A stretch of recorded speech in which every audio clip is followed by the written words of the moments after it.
Hello student, welcome again in SAPS online classes. Today we discuss debentures. First of all, we understand issue of debenture. In this topic, first of all, we discuss the meaning of debenture. Debenture is a written acknowledgement of debt issued by company. Debenture is a document issued under the common seal of company having term of repayment of principal and payment of interest at fixed rate on a fixed date. Generally it is half yearly. Debenture जो है वो एक acknowledgement है, यानी कि उसका proof है कि कंपनी ने किसी से इतने रुपए का डेप्ट लिया है, यानी कि कंपनी ने एक तरह से लोन लिया है। अपन इसको एक तरह से लोन पेपर भी बोल सकते हैं, जिसमें कंपनी एक्सेप्ट कर रही है कि पर्टिकुलर अमाउंट जो उस पेपर पे मेंशन है उतने रुपए का लोन उसने पब्लिक से लिया है। It means debenture is a loan paper on which company accept that particular amount of loan is taken from that person, and it is basically a document in which company give acknowledgement of receiving debts, and there is condition of repayment, यानी कि उसका पैसा वापस दिया जाएगा with principal and interest. Interest time से time दिया जाता है, जो जनरली हाफ ईयरली दिया जाता है। अब हम जो एक ऑथर है टॉप हैम, उसकी डेफिनेशन डिस्कस करेंगे डिबेंचर से related. A debenture is a document given by a company as evidence of a debt to holder, usually arising out of a loan and most commonly secured by a charge। ज़्यादातर जो है ये किसी न किसी charge से जो है वो सिक्योर रहता है। तो ये टॉप हैम ने जो डेफिनेशन दी हमने समझी। अब कंपनी की जो सेक्शन है 230, उसके अकॉर्डिंग कंपनी एक्ट सेक्शन 230 के अकॉर्डिंग जो डिबेंचर की डेफिनेशन है, उसमें केवल डिबेंचर में क्या क्या इंक्लूड किया जाता है वो दिखाया गया है, तो वो भी हम समझते हैं। Debenture includes debenture stock, bond and any other instrument of the company evidencing a debt, whether constructing a charge on assets of a company or not। यानी कि डिबेंचर में डिबेंचर स्टॉक, बॉन्ड या कोई दूसरा इंस्ट्रूमेंट जो इस चीज का प्रूफ है कि कंपनी ने इतना लोन किसी से लिया है, चाहे वो चार्ज ऑन एसेट्स हो या ना हो। चार्ज ऑन एसेट्स का मतलब यहाँ समझ लेना चाहिए, अगर कोई लोन कंपनी लेती है और उससे एसेट्स पे चार्ज जनरेट हो रहा है, इट मीन्स जब भी अगर कंपनी उस लोन को रिपे नहीं कर पाती, वापस रिपेमेंट नहीं कर पाती उसका, तो अगर उसका चार्ज है एसेट्स पे, तो वो एसेट्स बेचकर कंपनी को उसका पैसा चुकाना पड़ेगा। तो ये कहलाता है चार्ज ऑन एसेट्स। अब हम समझते हैं इसके फीचर से इसका मीनिंग और ज़्यादा जो है हम बेटर समझ पाएंगे। तो अब हम समझते हैं features of debenture. First feature, debenture is a document और सर्टिफिकेट विच एक्नॉलेज द डेप्ट ऑफ ए कंपनी। डिबेंचर एक ऐसा डॉक्यूमेंट है या ऐसा सर्टिफिकेट है जो एक्नॉलेजमेंट यानी कि उस चीज की स्वीकृति देता है कि कंपनी ने इतने का डेप्ट उस पर्सन से लिया है। Second, debenture has mode and period of repayment of principal. Debenture जो है उसमें कैसे उसका रिपेमेंट किया जाएगा उसका मोड होता है, और साथ के साथ उसका टाइम पीरियड भी होता है कि कितने टाइम में उसको रिटर्न किया जाएगा। थर्ड है, rate of interest on debenture is fixed and interest is paid at regular interval. Debenture पे जो इंटरेस्ट रेट है वो फिक्स होता है, तो जो भी डिबेंचर होंगे उनके आगे एक परसेंटेज लगा होगा, वो उसके इंटरेस्ट रेट को शो करता है। जैसे 9% डिबेंचर तो उस पर इंटरेस्ट रेट 9% हुआ। फिर है debenture holder do not have voting right. Debenture holder को वोट देने का राइट नहीं होता। It is considered long term borrowing of the company. ये जो डिवेंचर हैं वो कंपनी के लॉन्ग टर्म बोरोइंग का पार्ट माने जाते हैं। और डिवेंचर में B secured by charge on assets of the company. Debenture जो है वो एसेट्स पे चार्ज देता है, लेकिन इसमें ये है मैं भी यानी कि हो भी सकता है और नहीं भी हो सकता है।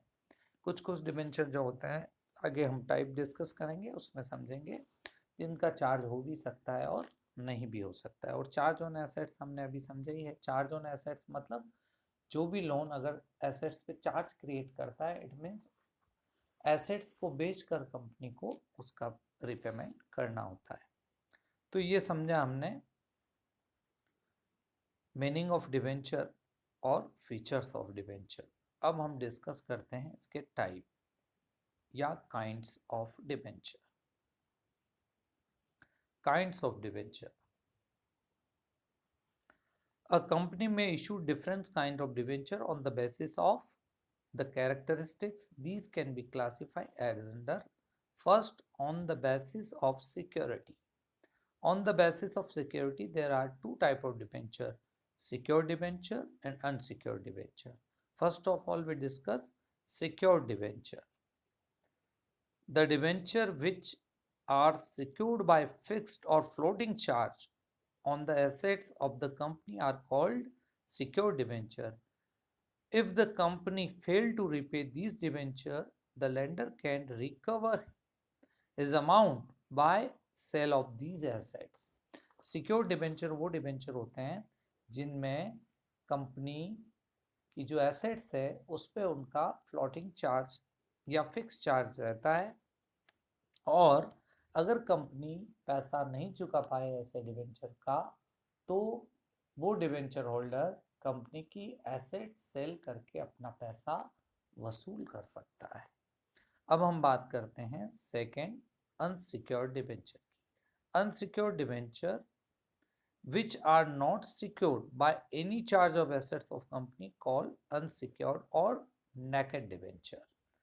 इनको naked debenture भी बोला जाता है, और इनका कंपनी के एसेट्स पे चार्ज नहीं रहता। इट मीन्स अगर कंपनी उनका पैसा रिपे नहीं करती तो वो कंपनी के एसेट सेल करके वो पैसा वसूल नहीं कर सकते। फिर है on the basis of redemption. On the basis of redemption, redeemable debenture, the debenture which are repayable by the company after a specified period of time are called redeemable debenture। यानी कि ऐसे डिबेंचर जिसका पैसा company एक fix period के बाद पहले से डिक्लेयर कर देती है कि 1 year, 2 year, 3 year, 4 year, 5 year, जो भी कंपनी की टर्म्स एंड कंडीशन हो, लेकिन फिक्स पीरियड कंपनी उस पर शो कर देती है कि इतने पीरियड के बाद उसका पैसा रीपे किया जाएगा, तो ये कहलाते हैं रिडीमेबल डिबेंचर। और दूसरे हैं irredeemable debenture, the debenture which are not repayable during the lifetime of the company, hence repayable only on the winding of the company are called irredeemable debenture। यानी कि इस टाइप के debenture का पैसा, interest तो दिया जाता है टाइम से टाइम, लेकिन प्रिंसिपल अमाउंट जो है कंपनी अपने लाइफ में रीपे नहीं करती।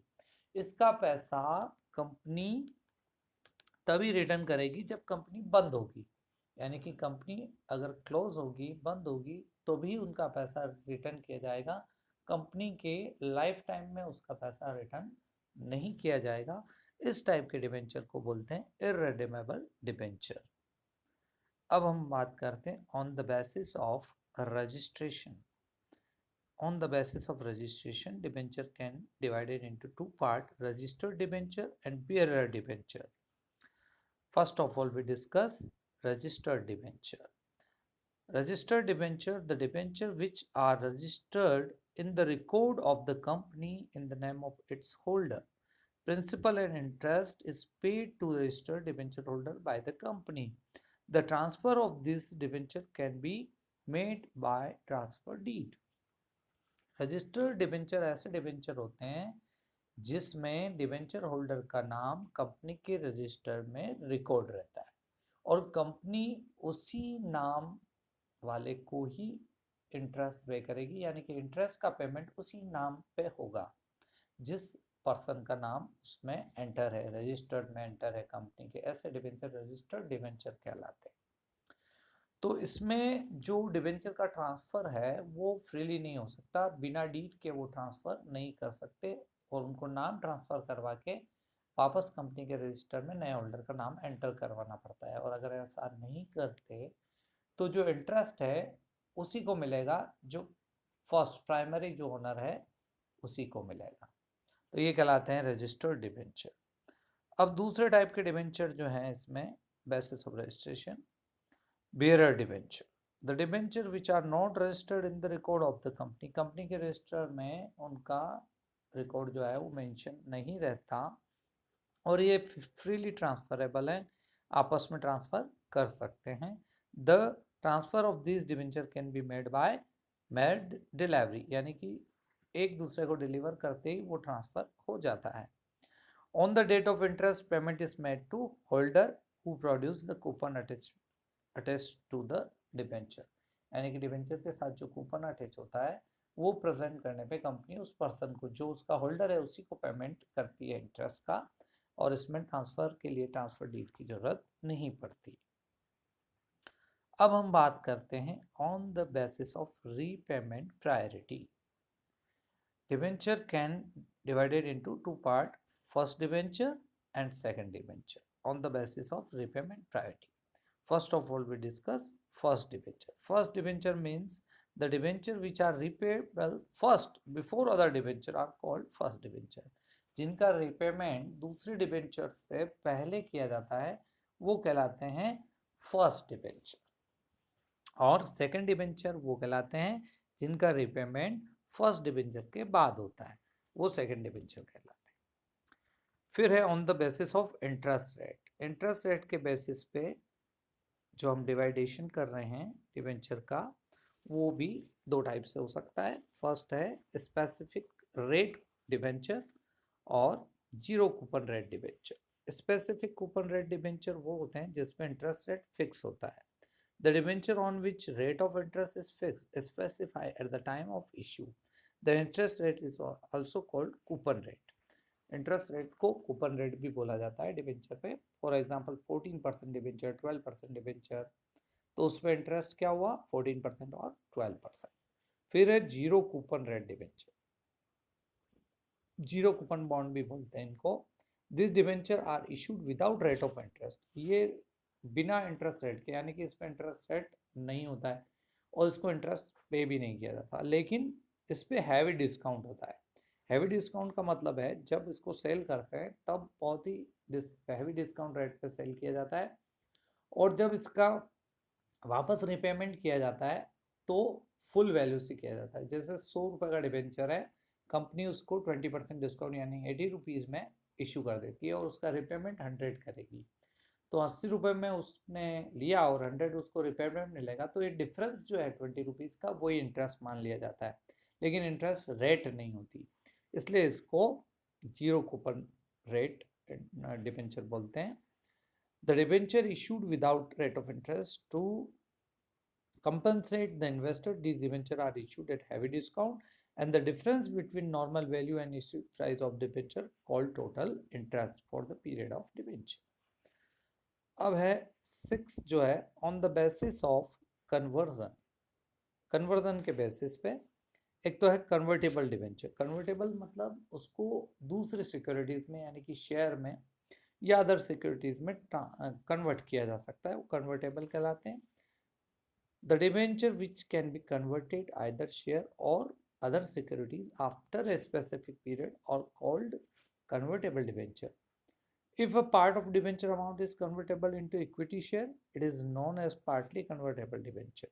यानी कि पूरे का पूरा डिबेंचर कन्वर्ट नहीं होके उसका कुछ पार्ट ही कन्वर्ट किया जा सकता हो तो ये पीसीडी कहलाता है, यानी कि पार्टली कन्वर्टेड डिबेंचर कहलाता है। And the if whole amount of debenture can be convertible, into equity share, it is known as fully convertible debenture, means FCD. तो ये तो हुआ कन्वर्टेबल डिबेंचर। अब नॉन कन्वर्टेबल डिबेंचर वो डिबेंचर है जिसको इक्विटी शेयर या किसी दूसरे सिक्योरिटी में चेंज नहीं किया जा सकता। The debenture which are not convertible into equity share और other securities are called non convertible debenture. तो ये हुए डिबेंचर के टाइप जो हमने समझे। अब हम समझने जा रहे हैं शेयर और डिबेंचर में डिफरेंस। तो अब हम समझने जा रहे हैं difference between share and debenture on various basis. First of all, पहला बेसिस जो है ओनरशिप के बेस पे हम डिफरेंस देखते हैं शेयर और डिबेंचर में। Shareholder are owner of the company and debenture holder are lender of the company. Lender मतलब लोन देने वाला। तो डिबेंचर होल्डर ओनर होता है क्योंकि उनको वोटिंग राइट भी होता है, वो भी एक डिफरेंस का पार्ट है जो हम आगे समझेंगे। फिर है पार्ट और एक्नॉलेजमेंट। पार्ट और acknowledgement, share is part of capital and debenture is an acknowledgement of डेब्ट। शेयर जो है वो कैपिटल का पार्ट होता है और डिबेंचर जो है वो एक किसी डेब्ट का एक्नॉलेजमेंट होता है, मतलब उसकी स्वीकृति होती है कि मैंने इतना पैसा इस पर्सन से लिया है। फिर हम पीरियड के बेस पे देखें डिफरेंस। पीरियड के बेस पे long term fix capital is acquired by issue of share. Issue of share से लॉन्ग टर्म कैपिटल एक्वायर्ड होती है क्योंकि उसका पैसा कंपनी को उसकी लाइफ में रिटर्न नहीं करना होता है। Medium and long term fund are acquired by issue of debenture. Issue of debenture से मीडियम और लॉन्ग टर्म जो है वो डिबेंचर जो है लोन जो है एक तरह से फंड जो है वो कलेक्ट किया जाता है। फिर है dividend and interest. Dividend is paid on share of company earn profit. जब भी कंपनी प्रॉफिट अर्न करती है तो उसको शेयर होल्डर को डिविडेंड पे किया जाता है। और डिवेंचर पे इंटरेस्ट पे किया जाता है। Interest is paid whether the company earn profit और नॉट। अब कंपनी प्रॉफिट अर्न करे या ना करे, कंपनी को इंटरेस्ट पे करना ही होता है। तो डिवेंचर पे इंटरेस्ट जो है वो फिक्स हो गया है, यानी कि इंटरेस्ट देना ही देना है चाहे कंपनी को प्रॉफिट हो या ना हो। लेकिन डिविडेंड कंपनी तभी देती है शेयर होल्डर को शेयर पे जब कंपनी को प्रॉफिट होता है। रीपेमेंट के बेस पे हम डिस्कस करें तो रीपेमेंट के बेस पे normally the amount of share is not repaid during the life of the company. Company कभी कभी बाईबैक करती है लेकिन कंपनी अपनी लाइफ के अंदर अंदर उसका रिपेमेंट करना कंपनी को जरूरी नहीं होता। लेकिन डिबेंचर जो है वो स्पेसिफिक पीरियड के बाद पैसा लौटाना होता है। फिर है issued at discount. Share can not be issued at discount. Share discount पे इशू नहीं किए जाते, लेकिन डिबेंचर जो है वो डिस्काउंट पे इशू किए जा सकते हैं। There is no restriction on issue of debenture at discount, क्योंकि जो जीरो कूपन बॉन्ड है वो डिस्काउंट पे इशू किए जाते हैं। फिर है security. Share are not secured. Share जो है वो सिक्योर्ड नहीं होते क्योंकि उनका फ्लोटिंग चार्जेस जो नहीं होता है एसेट्स पे। और डिबेंचर में भी secured by charge on assets. Debenture जो है वो सिक्योर्ड हो सकते हैं। फिर है conversion. Share can not be converted into any security. Share को किसी भी सिक्योरिटी में जो है कन्वर्ट नहीं किया जा सकता। लेकिन डिबेंचर जो कन्वर्टेबल डिबेंचर होते हैं, debenture can be converted into share. फिर हम बात करें वोटिंग राइट्स की, तो share holder have right to attend annual general meeting and vote in it. उनको वोटिंग राइट होता है और वो जनरल मीटिंग अटेंड करने का भी राइट रखते हैं। डिबेंचर होल्डर नॉट है any voting right. Debenture holder को वोटिंग राइट नहीं होता। अब बात करें हम लास्ट पॉइंट की, रिस्क की। There is greater risk on the investment in share. Share में इन्वेस्टमेंट करने पे ज़्यादा रिस्क फैक्टर है और डिबेंचर में कंपैरेटिवली शेयर कम रिस्क होता है। तो ये था difference between share and debenture. तो हमने ये बेसिक समझे डिबेंचर के। आने वाले वीडियो में हम इसकी जनरल एंट्रीज और इसके क्वेश्चन समझेंगे। Thank you.